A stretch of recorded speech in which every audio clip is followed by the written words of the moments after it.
Curiosity has always driven me to explore the world in new and creative ways. Hey, I'm Jordy, the CEO and co-founder of Mode Healthcare, and alongside my Texan mate, Dr. Maddie Moore. Hey guys, Dr. Maddie Moore here. We're on a mission to uncover new ways for people to live, work and play. From bustling cities to remote corners of the world, we're on a mission to uncover the secrets of holistic well-being. We'll talk to experts, dive into new wellness trends, and explore the age-old practices that still hold value today. So join us on this journey. Each episode will bring you stories and insights that will inspire you to live a healthier, more balanced life. This is The Modern Way.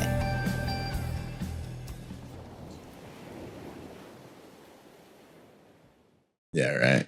Brutal. Mate, we are straight into it. Thanks for joining us today. No worries, mate. This is our little podcast. It has been a long time coming. We've joked about this for a while. One, Mode creating a podcast. But two, us getting on one. So I pounced on you because I knew you were in the state. Yeah. You're coming to visit. So I really appreciate it, man. I know it's scary.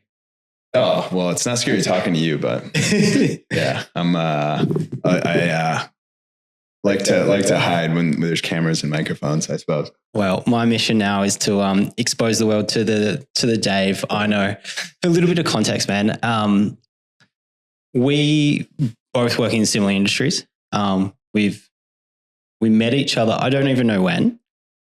We tried to connect those dots. It was a few years ago, but I think the thing that really drew me, and hopefully this is reciprocal to you, was our focus on patient outcomes, which at Mode is what we do all the time. I know at Alfie, that's what you're dedicated and what you focus on too, but that doesn't come from a business. It comes from a general interest in wellbeing and health as an individual. Last time you were visiting us over here, I remember waking up going, I better message Dave. It's pretty early. I don't want to interrupt him, see what he's doing. And I messaged you to see if you wanted a coffee. And I think it was, pre-sunrise. And you were like, oh, hey, mate, no, I'm just doing a swim down the beach. And a cold swim. It was bloody cold. I think it was winter. Yeah. What do you do to look after yourself? Before we talk about anything else, I want to know your well-being stack. Not enough for starters, but a lot at the same time. No, I love cold swims though. So I got into Wim Hof breathing, I think like 3 years ago now. So started doing during COVID, and just got the app now and doing 30 breaths, hold your breath, 30 breaths, hold your breath. And then just followed up with jump in the ocean. So how many cycles of the breath do you typically do? So do like 3 to 5 rounds, just depending on how much time I have.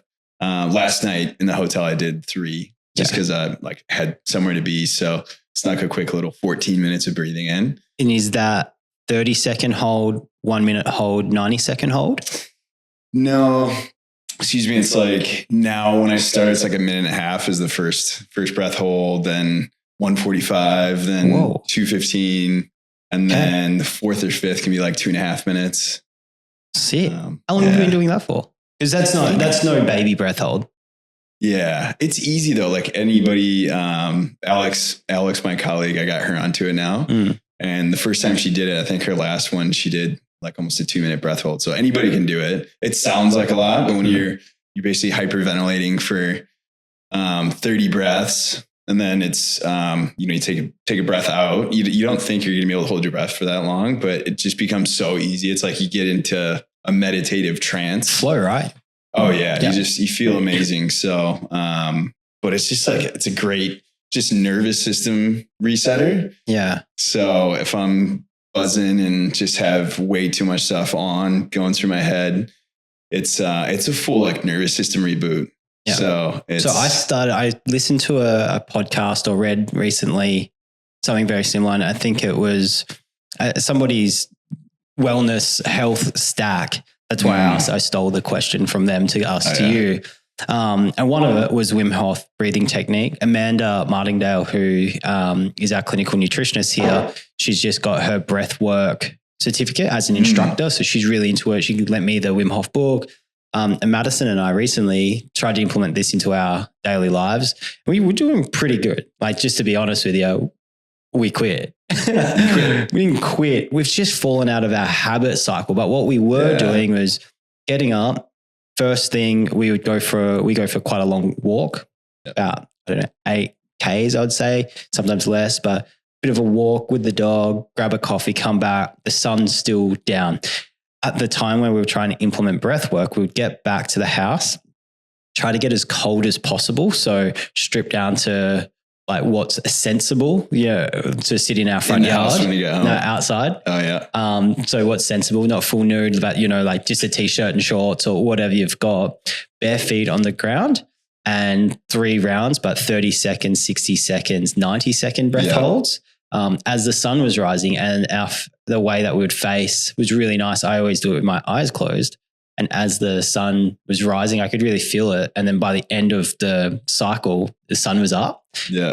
It was amazing, man. And I really noticed I was kind of panicking through the breath holds the first kind of couple days or weeks. But definitely share that sentiment that the 90 seconds for me, getting to the end was becoming not easy. There's still those moments where you got to remind yourself that you got to be okay when your body's trying to breathe, and then kind of get those convulsions and push through it. Yeah. That's scary for your loved ones that are watching you do it sometimes. Yeah. I've been yelled at multiple times for doing breath work and turning blue and then getting the kind of shakes. Usually it's when you're just trying to push in the last one, shaking a bit. Yeah. But fuck, man, feels amazing. Afterwards, you're buzzing. The barefoot on the grass as well was really nice. Why did the habit break? Why did it stop? Winter. And the sun's coming up later and later. And I don't have to do it with the sun, but it was so nice to do it with the sun rising that it's just kind of fell out, got to get to work, life gets busy, and, sitting and breathing, unfortunately, was the first thing to fall off the track for me. That's typically like Wim Hof's hilarious. Like I'd love to meet him. But he's like, do it on an empty stomach before you have food in your belly. Yeah. And so I try to do it in the mornings, but I'll walk to the beach. And on the East Coast, sun rises. So yeah, it's typically like when the sun's coming up. I don't do it every single day. Sometimes it'd be just like straight on the tools in the morning. And but I will try to squeeze it in at like lunchtime or even like right before bed. But you get into habits. It's like I'll look at the little tracker, and I haven't done it for like a week, and then I'll do it for 3 weeks straight and miss like one day. You just got to like get back at it. That's all it is. Hey, you said before I rudely interrupted, it was followed by some sort of cold water immersion. Well, it's not even that cold, like jump in the ocean. Northern New South Wales, it's not too chilly, but I've done cold showers for a few years.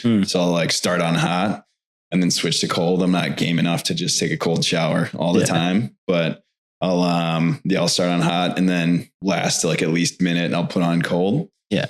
So ice baths are great as well. I got into the habit like one a week, but fell off the wagon on that.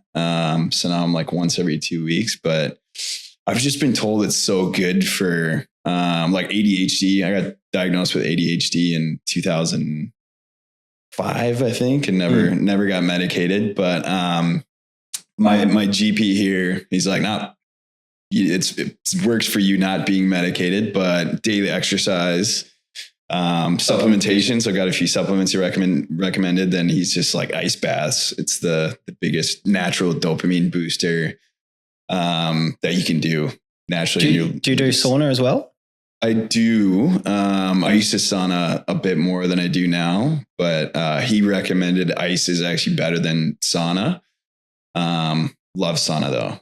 It's the cheater workout. It's like getting 30 minutes of cardio and just sitting down, sweating bullets. Love sauna, but don't do it enough. The hot cold is something I definitely want to implement into my daily life. There's so many kind of recovery spaces opening with hot cold therapies. There's one just around the road here that just opened that I definitely want to try out. Called Glow Fit, that looks really nice, but they're popping up everywhere, and we're seeing lots of patients coming through that are stumbling across this type of self-medication, let's call it, and everything from I just take a walk every day to ice bath, or I just brought myself a sauna. Like we see the gamut of commitment, let's call it, and everyone's loving it. I think the thing that I'm noticing in myself and noticing in others is just that habit and that commitment and what is the right fit for you as an individual and what can, I guess, fit into your day and what can't. But I think that's where you got to mix it up. Like, if you talk to an exercise specialist, it'd be like at least 3 days of cardio, 3 days lifting, yoga. Everybody's so busy. You just got to fit stuff in where you can. So if you got a target of like, all right, I'm going to do at least something today, just feel like you naturally find your way to something that you need. Yeah. So, and you feel it in the body, right? You feel like I feel better today than yesterday because yesterday I didn't get that walk in. Yeah. And it's just a walk. Like it's not that crazy. It's not, I used to do so much running and love it. And now my knees are busted that I'm kind of slowly working on. And by slowly, it's bloody slow because I keep forgetting to do my exercises and rehab and all that stuff. But just the walk alone is enough to kind of break my brain. Yeah. Especially first thing in the morning. I try not to look at my phone. I get out for a walk, come back. I have my little routine. I want to put breath work back into it, maybe throw in a cold shower or something like that. I have my 3 boiled eggs, which is so boring, but it's something that I've found. I love it every morning. 3 boiled eggs, sit there. I put the water on. I go have my shower. 6 minutes later, I'm like dressed down.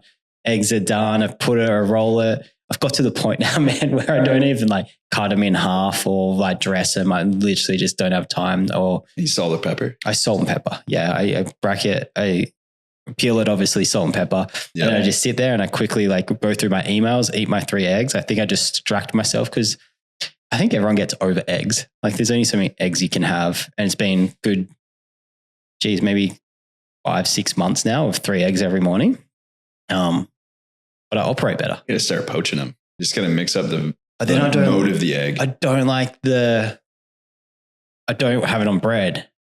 So I don't want to have a poached egg not on bread. So that's almost like a treat for the weekend on Avo. Like, so during the week, it's just those 3 eggs. And that's just my little habit. And it's mind over matter for me. So I think the same mind over matter that you were describing of breath work, getting it done, fighting through, everyone can learn from. Well, I think it's chipping away as well. I had one of my mates who started a business who has done really well. Saw him start it from his apartment. And he just worked on it for so long. And his mantra was just chip away, chip away, chip away, chip away. Rome wasn't built in a day. But it's the same like with exercise and get back in your breath work. Just do it once. And then you realize like, oh, what have I been doing? It's like when you haven't surfed for, let's say you're out of the water for like 3 weeks for whatever reason. Then you get back out there and you're like, what have I been doing? Yeah. Big time. I'm at that stage right now. Yeah. Like I haven't surfed for long enough that I'm now like, do I even surf? Have you been getting waves? Yeah. Yeah. Last week was great. Been pumping your way, hey? So you live, for everyone listening, you live in Byron? Just south of Byron, in between Byron and Lennox. Yeah. Near Broken Head. So we've had some good waves recently, but travel quite a bit for work. So like I'm here with Alex, my colleague, and we just find hotel gyms to like just try to do something. We just try to get a sweat in. Like doesn't matter what it is. So I was at the worst hotel gym I've ever seen this morning in Fremantle. Yeah, it was actually hilarious. I came down and there was an older guy in the workout bike. There was an air assault bike, a treadmill, and then this like lonely barbell with like plastic weight on each side. And I just had to laugh and was like, I'll do a little stretch and then I'll do the air assault bike, which I don't regularly do. They aren't very fun. And got myself psyched up, had a little program in my head, jumped on, the seat dropped, I like bottomed out, and then the wheel like actually pedaled into the body of the bike. You're kidding. It was pretty funny. 5-star Google review coming up. I told them I was like, I don't review anything. I'm not going to say anything. They're like, yeah, we just don't tell people we have a gym. But so we ended up going for a walk. It's like, all right. Gotta do something. Yeah, we got to do something. But when I'm home, I love to get in the water. It's a little slice of nature. Just everybody gets stuck in desks all day and just modern life. So it's just a good way to get unstuck. Do you find so people who do you want me to try to do your history dot point and you tell me where I'm wrong? Yeah, or do you want to do it? That'd be great. Yeah, go for it. So we first met. The dot points from my story is my story of yours. Yeah. Moved across to Australia 13 years ago? No, it was for 2008 originally. 2008. Came out for 5 months. But for sport. Yeah. So originally it was baseball in Australia, which that was the first thing when we were chatting. I was like, what? That's a possibility? Yeah. Everybody says that. There's baseball in Australia? Yeah. Which we obviously knew, but I didn't realize that there's athletes coming across to Australia to play baseball. I figured maybe the other way in rare occasions, probably super rare occasions, but you hear those stories. So you come over. There's some of the good Aussies over there and the bad Americans over here. You said it. Yeah. It's the exchange. But you came out to Victoria first. Yep. How long did the baseball in Australia last? Tell me about that. Yeah, so it was just 5 months after uni. So I was trying to play professionally and didn't get drafted out of university into the pros. Had a bit of a wrist injury, sort of reconstruction on my left wrist at a very inopportune time. Did my rehab, but it was kind of too little, too late. My stats weren't very good, so I was playing semi-pro in the US. And just going to every pro trial that I could, and got invited back for the following spring for a team in St. Louis. But then in the meantime, I was just going to live in Chicago and teach hitting lessons. And I got invited to come play in Melbourne for the winter. So I had always wanted to come to Oz, didn't have a passport. The guy just asked me in the car park after a game if I wanted to come play baseball in Australia. They'll sort me out with room and board and give me a cash job. And I just said, yep, sounds good. Were you ready for a change? Because when that opportunity hit, how was it? Were you thinking for a while, or were you like, let's do this? No, it was like, I've always loved geography, and I used to read atlases under the covers when I was supposed to be up at night. As a kid, a bit of a geography nerd, and always wanted to come here. So had you visited prior? No. Really? I didn't have a passport. No, I'd been to the Dominican Republic when I was 17, but I was always playing sport. So summer holidays was always baseball season. Yeah.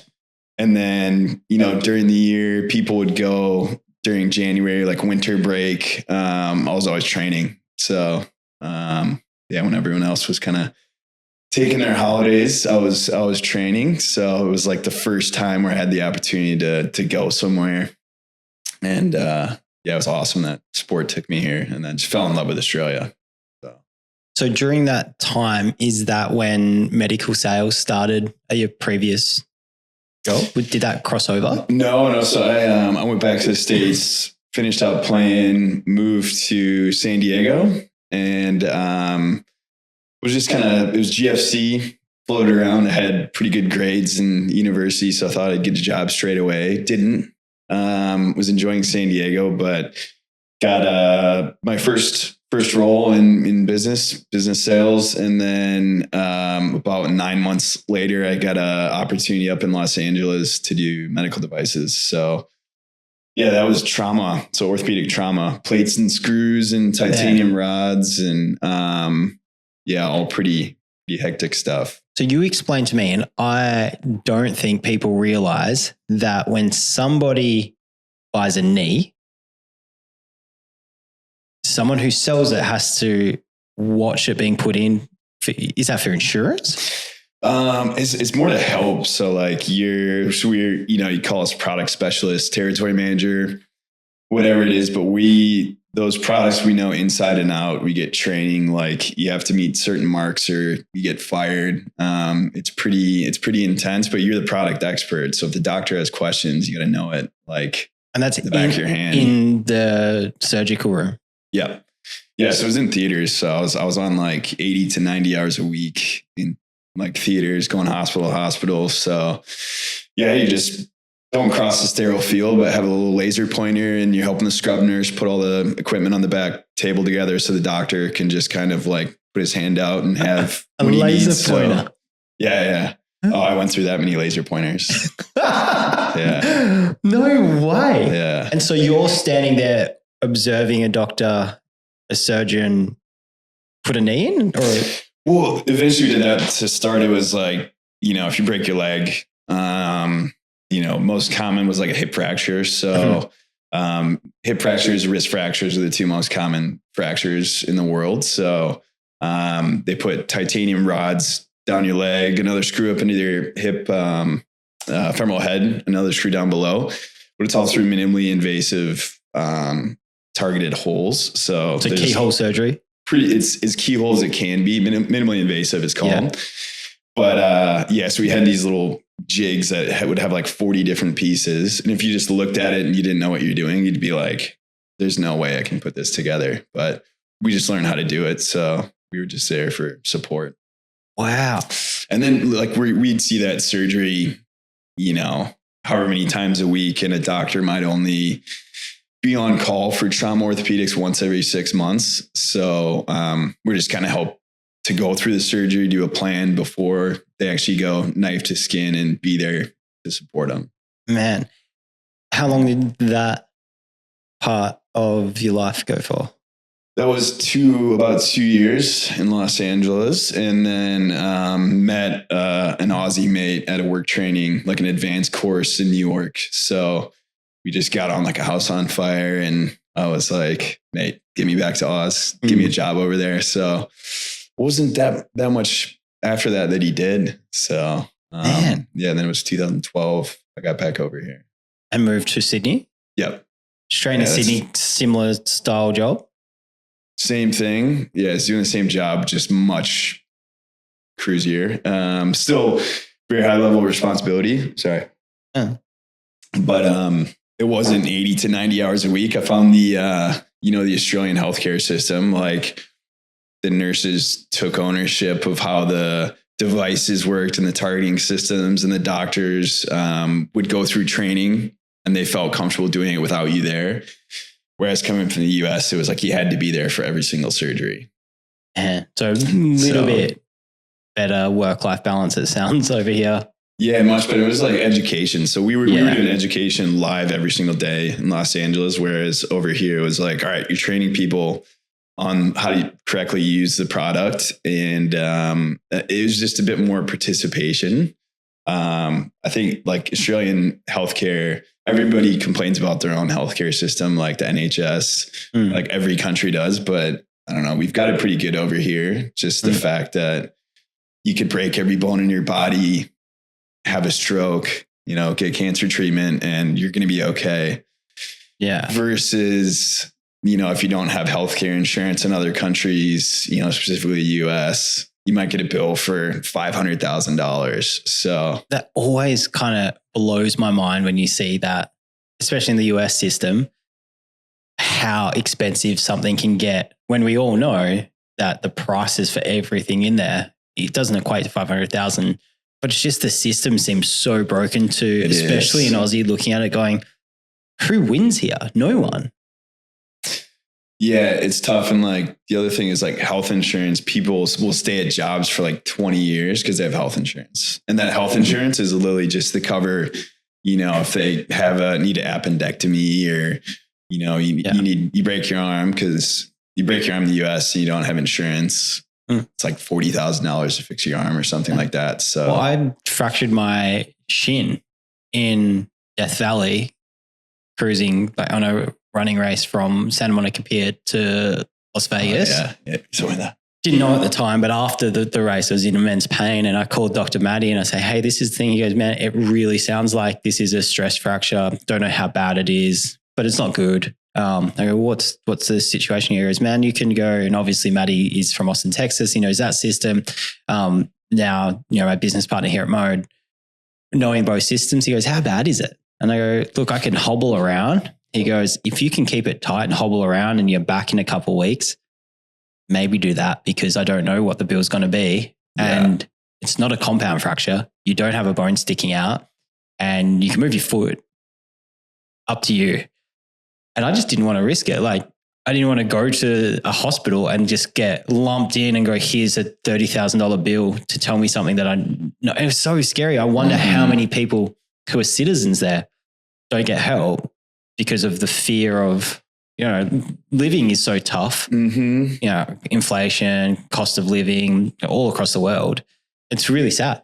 Like, it's really sad that you're going to put yourself aside. Like, the only thing you've got is kind of, this meat vessel and you're trying to keep it as healthy as possible. But then it's like keep a roof over your head, pay for a potentially broken something or not broken something if you don't have insurance, and it's really tough. And you see that every day. It's the same in Australia, just not quite as bad. I think our safety net is really good with Medicare. And, if you get hurt and you go to the hospital, someone's going to help you. Yeah. And you most of it's probably going to be covered. Yeah. What is it? Is it Maslow's hierarchy of needs? Yeah. It's like shelter, protection, food. Like if you have your basics covered, then, then you're set. Yeah. People in other countries don't have that necessarily. No. It's like, they don't know that if they break their arm, they're going to be okay. So while it's not a perfect system over here, and I would always say that to people in Australian healthcare, it's like, guys, you don't know how good you actually have it. This is awesome. And it lifts society up because people have that basic level of need. They don't have to worry about that. I've got, friends that don't have private healthcare insurance and they're fine with it. They're like, hey, in Australia? Yeah. They're like, I'll be looked after. I'm fine with it. It's good. That was me until I was 30. Yeah. Until I was 30, I was like, no. And the only reason I got private healthcare, which by the way, I've never used, is pay for, is just because of if I don't pay the insurer, I pay a levy on my tax anyway, the Medicare levy. Yeah. So it makes more sense to have it just in case. Yeah. But it is a testament of the system, and like all systems, they're flawed. And I think as Australian, especially both of us working in the healthcare scene, the conversations around Medicare and bulk billing and, PBS medications versus not, the conversation's always around, is always a hot topic, but I still think that we need to remind all of ourselves as citizens and as people that live in Australia, it's like, man, it's pretty good. Like overall, if you're looking across the whole world, it's pretty good. I think the thing that we see the most at Mode, and thankfully it's becoming less and less, is our patients coming to us. They fit in two categories. They either come to us because they've tried everything else and they just want another opinion, another approach. And that's what we specialize in, is looking at things in a new light and doing things a little bit differently, gut health, microbiome testing, nutrition, look at the whole picture and look at things differently. And they've come to us because they're like, I really want to work on myself. And other people come to us and we actually have to convince them to put themselves first, which is a really interesting thing. And lots of people, in fact, probably the majority of people, don't go to the doctors out of like a selflessness. And it's a very Australian, like, she'll be right, don't worry kind of attitude. Yeah. But often I find myself having conversations now with patients and potential patients like, hey, if your dog was feeling this way, what would you do? Oh man, vet, I love that little thing. Pay like $10,000 to. Yeah, for sure. Yeah. Put it up with the best medical treatment ever. Yeah. And this sounds horrible. Like I would 100% pay $10,000 for my little dog, knowing I could buy lots of my little dogs. Because that's not the point. It's like that selflessness of like, no, it doesn't matter. I won't eat as long as she's okay, which is kind of beautiful in a sense that you care so much about your loved ones. But I think where we started this conversation around what do you do for your own wellbeing stack reflects back to this of you've got to really look after yourself and look at, okay, we're going to be here for, let's call it 100 years. How do we prolong that as long as possible to live healthier longer?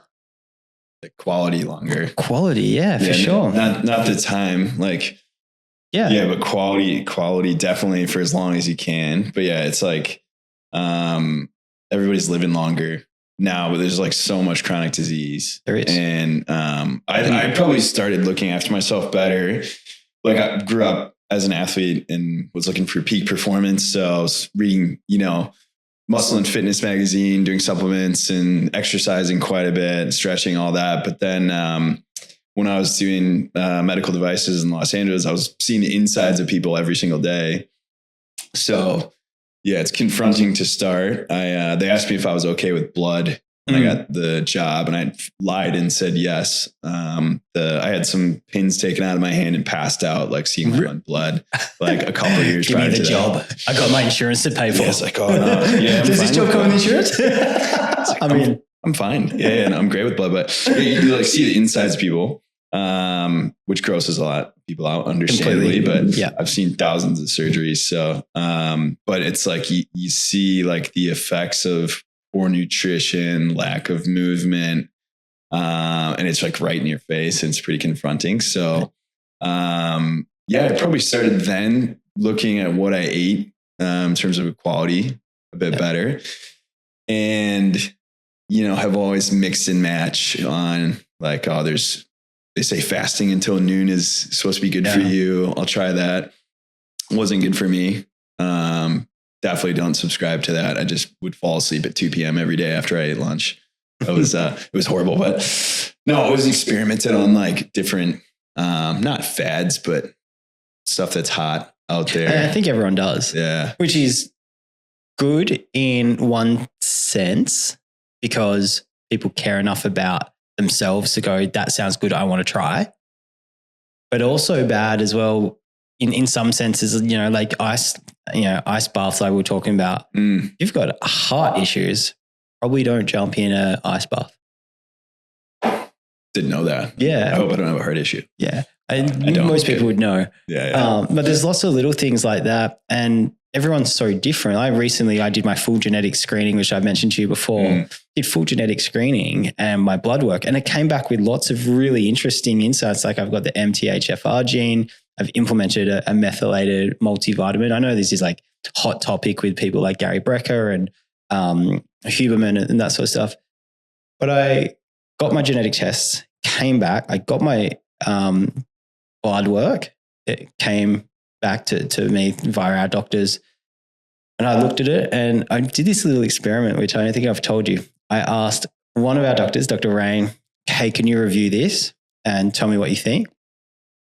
And Amanda, can you review this and tell me what you think? So clinical nutritionist, GP, thankfully they're both very, I guess, similar in their views. And I actually put my results in ChatGPT. Just for everybody see. But no one knew. Okay. So the recommendations that came back from all three were the same, which was sick. It was so good. Hey, try this, B6, B12, folate, EPA, DHA, omega-3s. For me, sodium intake I need to look at, increased protein. There was a few things that came through, and a big one was my thyroid function, which was just not quite optimal. And so I've been experimenting with a thyroid medication. Yeah, right. Really, really tiny dose, so small in fact that the pharmacy has to order it in for me because most people take a lot more. And that's all about the optimization. I'm trying to get it back to like really good, not just okay. Like I want to try get this as far as possible. And I said, especially on the thyroid, I said to Amanda, is there a way that I can do this with supplementation and with nutrition? Yeah. And the answer is yes, but we need to experiment and find out because it was so far out from norm. It would take a lot of supplementation and a lot of diet to bring it back, as opposed to a first line therapy like a thyroid medication, $12 for 200 pills or something on our great healthcare system, 200 days, and it pulls it in straight away. So it's like finding that balance of, okay, breath work, morning walk, eat better food, can look after myself and supplement with the right things, be it natural, be it first line therapy, be whatever it might be. But if it's like, if maybe she's recommending that because if it would have taken you this amount of time to get it controlled to that level, during that time, could that have done more damage? Exactly. Versus if you take the tablets that's going to immediately get you to that level and then do the lifestyle stuff. And then you could maybe slowly get off that. Well, that's the whole point. So I've been doing it now for just shy of 3 months.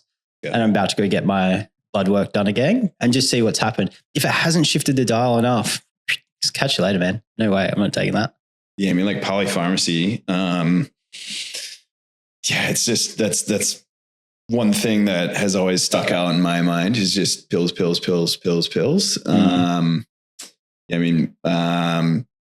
Watched my mom had bowel cancer for years and like watched the baskets of pills that she was taking. It was just like, oh, it still makes my skin crawl. Yeah. So yeah, that's why I definitely try to get things sorted out the natural way. First, I think it's people are very quick to reach to prescribing something. But but then they need to prescribe something else to combat that. And I'm not saying all like tablets and pharmaceutical medications whatsoever. Definitely not. No. It's just, there was a bit of epidemic of over prescribing of. Hey, opioid epidemic isn't a secret. I mean, I had, from where I grew up, I know, I think 4 people that I went to high school with died opioids. So it was after I left. Yeah, I caught up with a friend recently. He was just going down a list of people. I'm just like, are you joking? Yeah, small town opioids. Brutal. Where do you think? What do you think the future of medicine is? Future of medicine, without going into specifics. Like as an individual, like what would your dream of it looking like, and not just the space that Alfie exists in. Like generally, where do you think we're going? I just think holistic medicine is the way to go. It's like, it's so obvious to me that it's been a broken system, just like treating the symptom with a Band-Aid versus getting to the cause of the symptom. And it's in so many things: mental health, physical health. And I think that it's not like you do one thing and it equals this level of health. It's like you need to chip away at yourself and do a bunch of different things. Cause if you're meditating, if you're doing breath work, it's kind of sorting out your nervous system and your mental health and your clarity from looking at your phone and screens all day. But then if you're sitting in your chair all day long, you need to move your spinal column. So you're not just end up becoming froze up, and then you don't actually want to do things because you're not limber enough, because you're not moving enough. So it's kind of like not attacking yourself, but treating yourself to all these different little, not really therapies, but just working little things into your life. And as they say, an ounce of prevention's worth a pound of cure. Yeah. Like, as I said, bowel cancers in my family. I get colonoscopies every 2 years. I have since I was 30. Yeah. And it's just something, if it's caught early, it's not a problem whatsoever. Yeah, not at all. Yeah. It's just about catching that early. It's like it grows into a problem in 5 years. It becomes a problem. It becomes a serious problem in 10 years. So it's like, if you catch it early in those first few years, you're totally fine. And the testing methods are getting easier and easier. Like stool samples is kind of step one. There's lots of ways you can do that. Do you know that? Yeah, I think you need to be a certain age, but you can pay privately. Can you? Yeah, so you can pay privately through private pathology. Yeah, a bit expensive, but for sure, some people who are really worried, are really conscious, there is pathways to get the test done. You just got to pay for it, and it's not covered by Medicare. A colonoscopy is one where medical history or reasons for that to happen, then it can escalate to that. And then that's the kind of gold standard and best over a certain age, or in your case, there's family history. I tell everybody, like all my friends, like just tell people you got medical history. Like it's the easiest thing in the world to do. I love that we're talking about colonoscopies. Yeah, I know. By the way, but I tell everybody, it's like, just go get a colonoscopy. It's so easy. But it's like, it's that prevention thing. So it's the same with a ton of chronic conditions. Like it takes a while for you to get there, and it's not a fix overnight. Like no tablet's going to fix you overnight. It might actually work for a short amount of time, but it's not like treating the underlying cause. So yeah, just having a multifaceted approach at looking after yourself, not just your body, but your mind. Big time, man. The interesting thing that you said, moving your body, moving your spine, all those things. I keep having this thought. I want to know your opinion on it, that as technology evolves, we get lazier. So was that Wall-E? Where it's like the Pixar, where everybody's just kind of like a droid, a blob. Yeah. With like looking at screens. Yeah. With no bone mass. Well, maybe that is a dystopian future, because the way that I keep thinking about this, and this is complete random rant, is technology evolution has made our lives easier. We got warm showers, and now we're paying to go places to jump in a nice one. That's such a good point. We have all these things, foods delivered to our house by some dude who drops it and takes a photo, and pay magically, and we don't need to talk to anyone. We don't need to feel stress or anxiety or go and order. So our lives have generally become easier. there's a few people still living, a few millions of people still living that are, let's just put a 50 plus, that remember a time where all of those things were just normal. Yeah, it's hot water takes forever. You have a cold shower, or it wasn't. I think cold showers are only 60 years old or something like really crazy. The actual number. Yeah, hot showers. So did I say cold? Yeah, I was like, what, you mean? Yeah, sorry, hot showers are relatively new. So everything becomes easier. And at the same time of things becoming easier, we create less stress on our bodies, both mentally and physically. Yeah. Exercise reduces. And I'm not talking about, back in 1913, they went to the local gym and, did push-ups.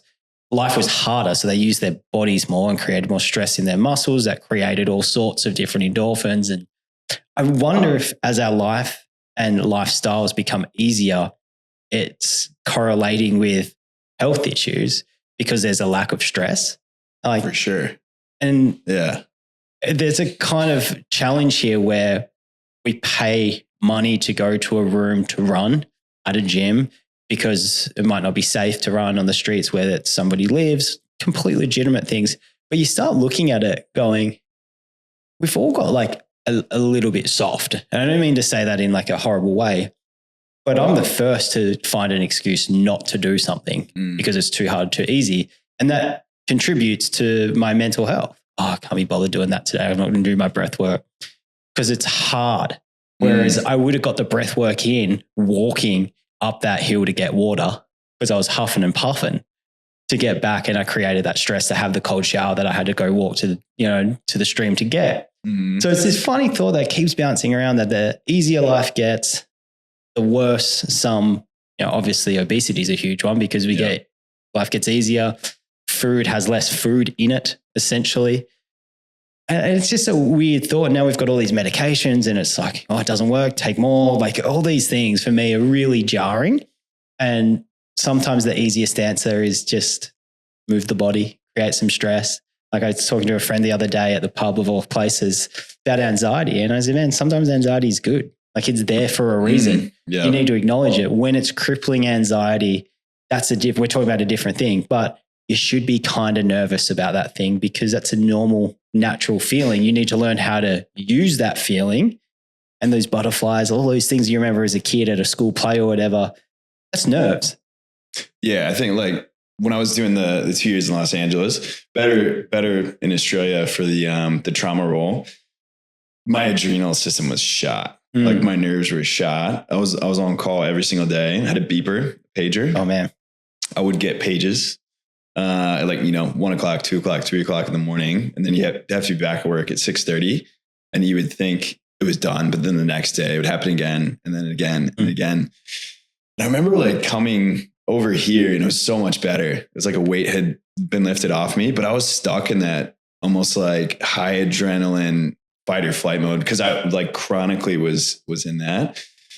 So I think, there's definitely like those stresses that people have. Like it's hard today, post-COVID, inflation, cost of living, everything. Like everybody's not doing it tough, but everybody's working really hard to be where they are.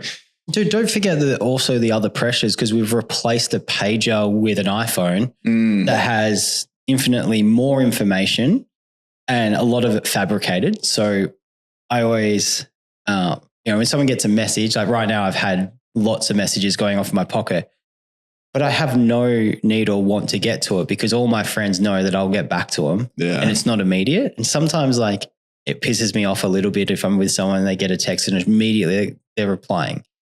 Like, it's like, man, you can just wait because that contributes to the stress. For me, the same stress that I can share with you of the paging, I had prior to Mode, other businesses with heaps of debt and things just weren't right. And there was emails from suppliers. There was all this stuff going on that I didn't know the answer for. And anytime I got a text, it created a stress response. I got There's like another thing.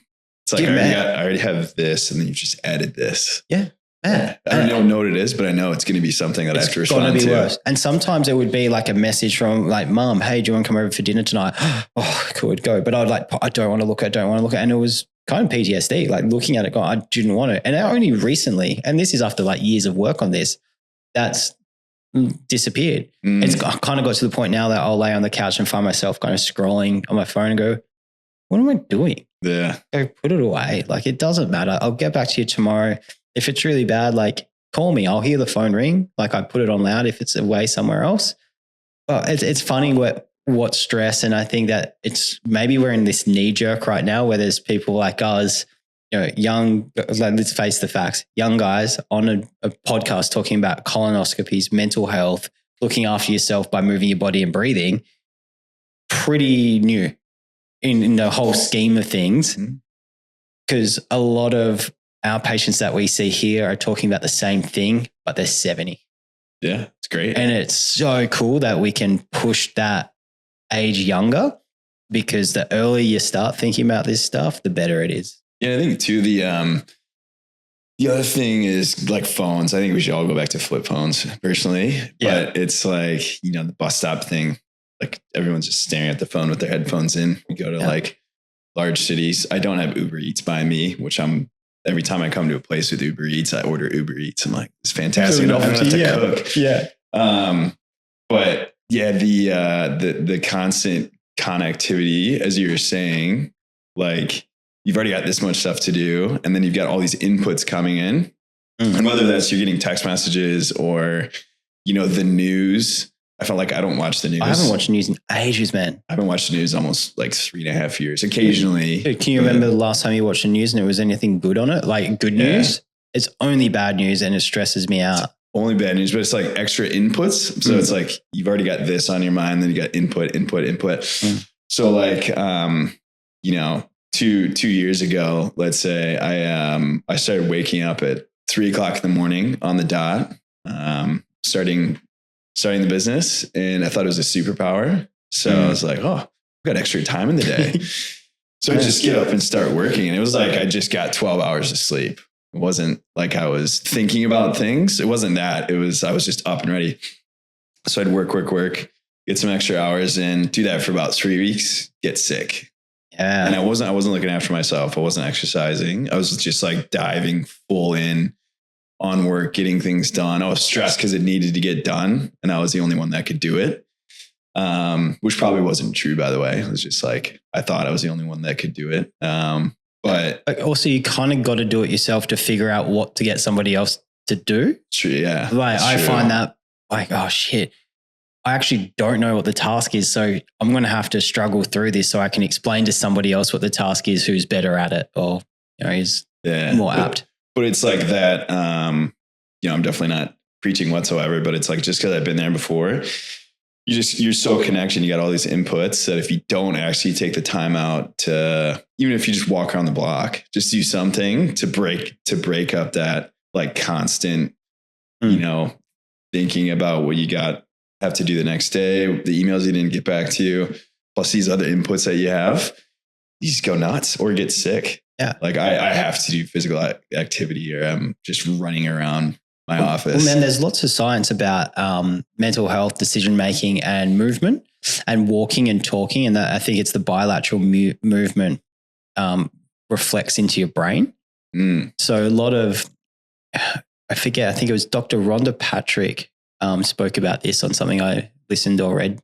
And it was, if you're trying to figure out a solution, you kind of read the problem and then go for a run or a long walk about it and ponder it. And the way that your brain works, it can help unblock. And then the opposite was, if you come up with a solution, then do exercise, it helps reaffirm it and find other problems. I might be mistaking how that is, but the point of like physical movement connected to the way that your brain's working and thinking and processing makes sense. I have a little rule here. Most phone calls I take, the girls always kind of playing tricks on me. They keep getting these little plastic ducks. There's probably some here. And here's that one there. Where? The little pink one behind the... So there's hundreds of these ducks, and they've hidden them all around the office and outside where I take my little walks, and that's the duck pond. I find them and I put them in the duck pond back in the office there. But awesome. I get my, the phone rings. If you call me from the East Coast and I'm here, I'm doing a massive walk around the block because it helps me think and talk. Yeah. a little bit better. Plus I'm getting my movement in, and it's so much better to be able to move and do that. The other thing that I noticed that I've habitually started is that when I'm becoming ineffective in a task, I stop. Yeah. I no longer think that I have to struggle through a task. If I'm not getting the answer, it's not going to happen today. I'm going to post it off. I'm going to write a list.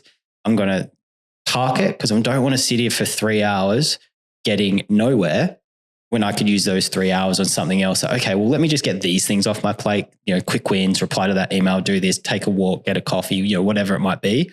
Problem's still going to be there. And I'd prefer to see it with fresh eyes later. And it takes 15 minutes rather than struggle through it for 3 hours. And I don't think a lot of people realize that you can do that. Yeah, those are the ones I usually save for like 5:30 or 6 in the morning. It's the stuff I don't want to do. Yeah. I do most effectively before my brain turns on completely. It's that's like my golden time is like before 9 a.m. when like other things start to come in, emails, problems I have to solve. That's when my brain so you do works that the first best. First thing. Cool. So I do the opposite. I always make a list before I finish work. So this afternoon I'd make a list for tomorrow, and it will be a bunch of quick wins. Send that email, do this, run the report, do payroll, whatever it might be. Do quick things. And they're the things that I get in quite early and before everyone else. I have the tunes on and I go, let's smash this list. And I even put things on the list that are like, check emails. Tick, got it done. And it's this sense of false momentum. And so I get a few things going, and then I kind of time block my afternoon to the big task, rebuild website, figure out that big problem. Because I find that if I've got something bigger to work on and I've got lots of little things, I keep getting distracted. Well, I'll just finish that little one. Yeah. So I've flipped it for me. Everyone works differently. It's cool to learn how you work and how other people work. Yeah, that's the thing about like everything we're talking about, like movement and whether it's breathwork or going to like a meditation class. Everybody's different. Like, and like everyone's health is different. They respond differently to foods, to medication, and all that. You just got to figure out what works for you. Yeah, just do a bunch of weird stuff until you figure out what works for you. But the little wins thing early in the morning. It was I can't remember who said like, make your bed first thing in the morning. It's the first win that you can do. I am guilty. I'm pretty horrible at making the bed first thing, getting better. Yeah. But, it's like get those little wins to get some momentum, a little confidence early in the morning. Yeah, it is. There's so many different strategies on how it works. And it's not the same all the time as well. Like it can change. Don't you think people realize that? I think having, like, we've both got staff, which is new for both of us. Like I've had, staff over years, but we were chatting just before. I feel like the responsibility is different. And I try to, as a leader, share the tricks that I've learned, but not enforce them. Like, do it however you like. Like, to be completely honest, I don't care if anybody at Mode works 9 to 5. Work whatever times you want and get the tasks that you have to happen within that time frame. Yeah. If it gets done in 4 hours, epic. If it gets done a little bit longer, let's put those strategies in place to make sure. I like at 5 o'clock, a clean table, job's done. Let's go home, guys. It's really important to have that break. But finding those different ways of working aligns with different ways of living and different ways of living your life. I think the last piece of the puzzle is more on a societal level, where the work that doctors working in new treatment spaces, different ways of approaching chronic disease pops up. I think the next level is accepting there's different ways to get to an outcome. Yeah. And they need to be explored. Make it your own. Yeah. Everybody should make everything their own. For sure. I think the future of medicine, in my opinion, would be custom medicine. I'd love to do some sort of blood test and, full session with a doctor who goes, George, you need this much of this, that much of that. And it's going to the lab and you're going to have your medicine sent to you in one pill. And it's got this many milligrams of that, this many milligrams of that. Obviously a couple pills, the pill will end up, huge. But the point of that custom medication and be able to go, okay, what Jordy takes and what Dave takes, similar, not the same. It's not one size fits all. It is separate. And as technology evolves, maybe we get to the spot where we get, our annual blood work is something I'm trying to kind of tell as many people as possible to do annual blood work and make sure it's comprehensive bloods. It's not just your normal, full blood count. Those sorts of things might add up to happy, healthier people because we can reduce the experimentation time of, we'll try that for a bit. Oh, it doesn't work. Take more of it. Oh, it doesn't work. Take more of it. Oh, you know what you need? Let's switch brands. That there we could reduce with data. We've got amazing ways of collecting data. There's thousands, hundreds of thousands of appointments happening in Australia every single day. Imagine the spot where the feedback loop from those appointments of 33-year-old male with this took that, this happened. And if that correlates across 1 million appointments, decision-making can be improved. Oh yeah, data, like there's that much data if you are diligent about recording like feedback and results. And I mean, like doctors are scientists. Yeah. Like they're trained scientists. They went to school and are passionate about it. So it's like, that's a data set, like going back to chemistry lab or, biology lab, the scientific method, you get the data, you analyze the data, you can draw conclusions from it. Yep. So we've got those tools now more than ever, but I think also more than ever, the environmental factors that we have, we're not meant to be sitting at a desk or, staring at our screens, eating fast food all the time. Yeah. So we're kind of like fighting ourselves and have to combat that and not saying anything that nobody doesn't already know. But like you need a customized treatment because you have your own set of stressors and nutrition you got to work through. So I think it's awesome. Sure. And I really like seeing patients that sometimes medicine is the thing that's 100% needed.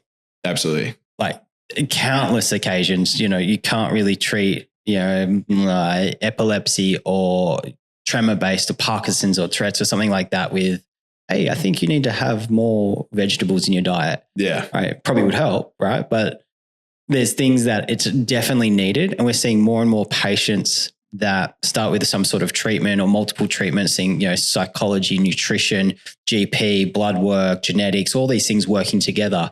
And the outcome is having less medicine and healthier habits. Like I said to Maddie, I think on the first podcast of this series, if we do our job right, we don't exist. Yeah. And I think that's the mission. If we do, there's more people that are coming to the table and like seeing how great others are doing and, change their life. They look like a completely different person. Yeah. So you're always going to be needed. Well, I actually hope it's a little bit further. I hope that the general practice down the road who doesn't ever think about psychology, thinks it's a hoax, which unfortunately happens a lot. There's people that think psychology is a complete, like, what's that? Same with nutrition. I want the general practice. I want on a government size scale to see how other pathways exist and make it kind of the norm. That's the bulk build. This is how it happens. Then we'll definitely be out of a job. It will always still, I'm being a little bit facetious because we know people still get sick. We know all these things will still happen and maintenance needs to happen. And it's not like, here's the cure for everything ever. No, we're pretty complex creatures. But I guess the core of it is the better we do, the less we need to see a patient because they can understand and reflect and look in the mirror and go, man, really look like this. I think I need that. Or I know personally, I forget to eat meat. Like, like it will go a couple of weeks and I go, can't tell you the last time I had meat. Like I might have had a little bit, like I think I had a chicken sandwich, it's very minor stuff and my legs get super achy and it's like, oh. I'm not eating meat, your legs get achy. Yeah. Oh. Yeah. And then I go, I think I need a steak. Like I guess get really achy and sore and have some red meat and go, oh, sweet. But it's taken years of analyzing it and going, what haven't I done? And I think more people, the more you become curious about these things and the more you talk and learn from each other, the better that becomes, man. Yeah. I mean, it's cool that it's an open conversation now. Like, guys saying, oh, saw this on Huberman. And it's like, pub conversation, as you say, people talking about bro science. Yeah. Maximum goods. It's like, ooh, there's quite a bit of it, but it's helping a lot of people like actually look after themselves. Yeah. But as you say, like to get the whole public health, to get there, there's a lot of work to do, but it's like normalizing it, from the ground up, like getting that many people looking after themselves, maybe using something as a temporary, like a patch to get you to where you need to be. Definitely. It's not like designed for you to, it's like, you're going to be on this one pill twice a day for the rest of your life. Yeah. Like that shouldn't be how it should be. It's like, get over that little hump and then, release you into the wild with minimal sort of support. And the cool thing is about the pub conversation, the bro science, that it's shifted from the weather, the footy game on the weekend. Like, I don't care if people at the pub saying, oh man, I saw in Huberman, whatever it might be, controversial, agree or not. It's like, hey, that is so cool that there's a bunch of guys or girls at the pub talking about health as opposed to gossip or he said, she said, and burnouts and fights and whatever it was. Like, it's part of that bandwidth, not the whole bandwidth, has been taken from thought leaders talking about this and bringing it to the forefront. And I really think there's a responsibility for us, especially as CEOs of healthcare companies, to push this message as far as possible and give people the tools to talk to their doctors. And I think that's the biggest thing. You hear something online, cool. Now you know a little bit more of it so that when you go to the doctor, you can question him or her or add that feedback, because I've really noticed that doctors can only act on the information that they're given. And sometimes people don't know how to articulate how they feel to a doctor. Yeah, absolutely. So they don't say it because they haven't been exposed to I get this weird feeling in my chest. I think I'm having a heart attack. I'm going to go get a heart scan. High chance that could be anxiety and panic. There's a lot of those things that feel different, but because no one's ever had a conversation about chest pain being associated with anxiety or a flare up or panic attack, anxiety attack, any of those sorts of things, we see patients quite often say they think they're having a heart attack. And we obviously cardiologists, all those sorts of things. And often it comes back to, how's the anxiety levels? What's going on here? I never knew about it. And then we start talking about it. They might listen to a podcast or a doco or whatever it is and go, that's me. It's pretty cool that people feel comfortable sharing. Like, had an anxiety issue, went through some depression, blah, blah, blah. It's like, it's very normalized now, which I think is awesome. That's instead of staying in your shell and it's literally you're alone. All we see at Mode, all we see is that. And I think it's it's a testimony to the team's openness and the feeling that you can create so someone feels safe, they feel respected, they can be vulnerable. And that's the thing. There's no judgment anywhere. At Mode, there is lots of judgment in lots of places, workplace, healthcare, whatever it might be. But the vulnerability is something that I think is so overlooked. And it takes conversations like this, and it takes creating spaces physically or digitally that operate a little bit different to the norm so people can do that. Because the crazy thing is, man, that the more that this happens, it sounds like wild, but it adds up to people staying alive. Like, when you actually look at it, we've had people come in suicidal. Yep.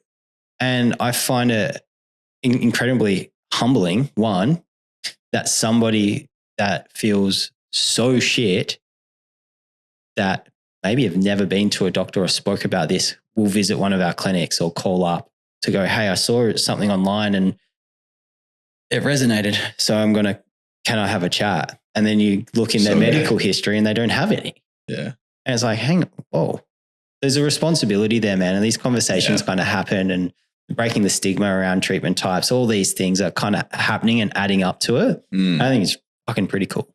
Yeah. It's like nobody fits in to one box. No. Like one person will fit into that box. Everybody's different. But yeah, as you're saying, I've seen the suicide thing, myself through a lot of the doctors we work with, and just have heard some of the stories about literally saving their life. Yep. That person wouldn't have been here maybe if they waited another 2 weeks or something like that. So yeah, it's great. It's great to normalize it and talk about it. Yeah.